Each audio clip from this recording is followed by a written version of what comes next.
Do you ever find yourself wondering when you have a glass of alcohol what you're supposed to be smelling and tasting? Well, hey, you are in the right place because that is the exact topic we are going to be diving into today.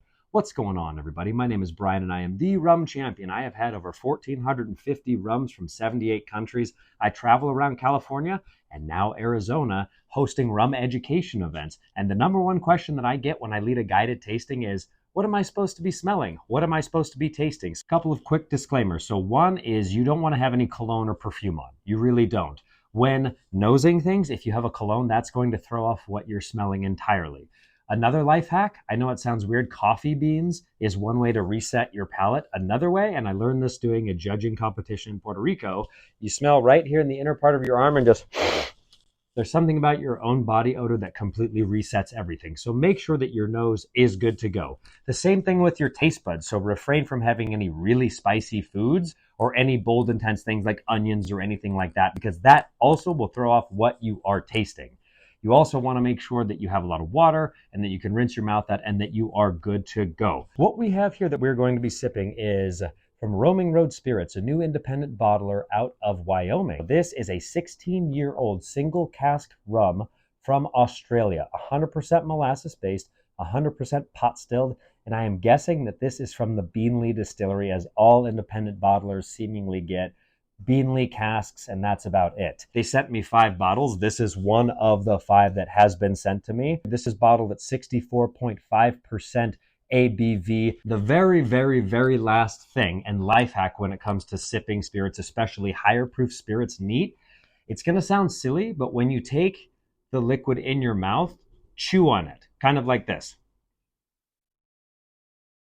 I know it sounds silly, but it actually unlocks the saliva in your mouth, so it dilutes the rum or whatever spirit. But hey, this is a rum page, so but it dilutes it. And of course, you'll get a burn in your mouth because it's alcohol, so it's always going to burn. But it really does minimize and mitigate any burn that you get in your throat, in your chest, and in your stomach. So the first thing is you're going to want to measure things. I like to measure. That's more of a personal preference. I guess you don't have to, but put it into your lovely glass. As far as glassware goes, there's a few different ways that you can look at this. The Lone Caner, Lance, has a really good video on different types of glassware, and they all give you different elements. So I would refrain from old-fashioned glasses or anything with a really, really wide opening. What you're going to want is something like this, whether it's a Glencairn. I personally really like the stemmed Glencairns. I just feel a little bit more fancy, not fancy, fancy drinking out of this. You want to have a wider base and then a narrow top so you can really funnel those aromas, if you will. The next thing that you want to do is when you get a new glass, you're going to want to just turn the glass to get any impurities out of that glass that there might be. Again, this is a way to help coat the glass, get some more of the aromas. Again, personal preference, this is what I do. If you do something different, let me know. You're going to swirl that around for a second. Letting it breathe, I've heard arguments for both. Oh, let it breathe, don't let it breathe. It's not a wine, so it doesn't need 20 minutes to sit there before everything unlocks. A couple minutes, maybe a minute, 2 to 3 minutes, I don't know. Personal preference, again, let me know. When it comes to nosing, this is not wine where you want to get your nose all the way in there and take big, deep inhales. Mouth open ever so slightly, not like, close your mouth, Michael. We are not a codfish. Name that movie. Anyways, though, slight open mouth like so. And you want to lightly nose. You can also move your nose around the glass. Have some people kind of do the around the world, if you will. So you start here, and go left, up top, over to the right, and there you go. There's no right, no wrong. The point is you want to get a nice nosing aroma of what's going on here. So I get lots of eucalyptus, honey, vanilla. Pretty mild, but some citrus as well. When it comes to tasting, what I like to do is take a little tiny taste of it in my mouth. I got this from Smuggler's Cove, the amazing book by Martin and Rebecca Kate, but just a little bit to treat your taste buds of what's about to come. So again, tiniest little sippy poo. That's it. Of course, there's going to be a little bit of that burn to let you know. Again, 65.4%, right up my alley and so good. You go in for your initial sip.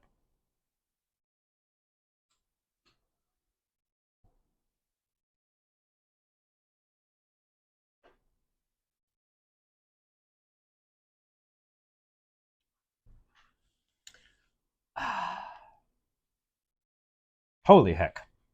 This is delightful. I really like this. Initial sip, there's a huge, huge citrus explosion with a lot of honey. So it kind of reminds me if you've ever taken honey and then added lemon juice to it and dissolved it, the citric acid in the honey will make honey less thick and it'll actually bond. The two will bond because science. Anyways, that's what this tastes like on the initial sip. Big thing to note here is if you take tasting notes like I do, you got to track them. So I historically have done things in Apple Notes, but now that I have the RumX app, I put all that stuff right there, and it's fantastic. If you don't have RumX, download RumX, use my link, and enjoy it. Back to sipping sippy poo number 2.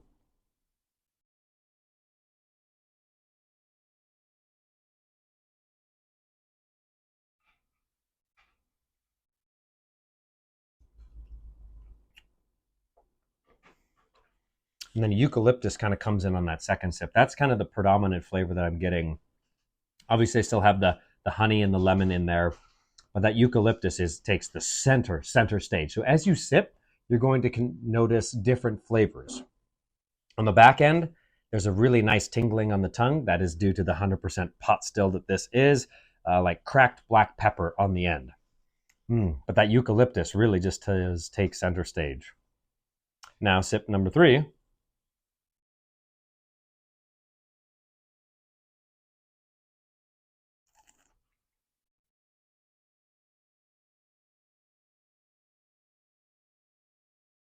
It's like fresh vanilla cream with some baking spices. Predominantly, a lot of people are going to get a lot of like cinnamon or allspice because those are the baking spices that we tend to know. 3 sips, I mean, you can take 20 sips and you, I'm sure, can find different things. If you're not finding different things, that is okay. Tasting is all very subjective. Nosing is very subjective. I'm getting lemon, honey, cracked black pepper, eucalyptus. You could be getting butterscotch, lime, or pomegranate, or whatever it might be. And there really is no right, no wrong, because our flavor profiles and preferences are based on our own likes and our own experiences. So please do know, just if I'm saying I'm getting eucalyptus, you go, I don't get that. Doesn't mean either of us are wrong. I hope this helps. If you have any specific questions about what to do, how to do it, let me know. If you do things differently in the comments, I'm always looking to learn more and try new things to get more of a sipping and flavor experience. I love sipping rum neat. I love sipping high proof rum, whether it's 65%, whether it's 45%, and everywhere else in between. But my preferred way of enjoying rum now is just like this. Whether it's by myself, talking to you guys, or with a few friends, rum is the best. Thank you all so much for tuning in. We'll see you next time.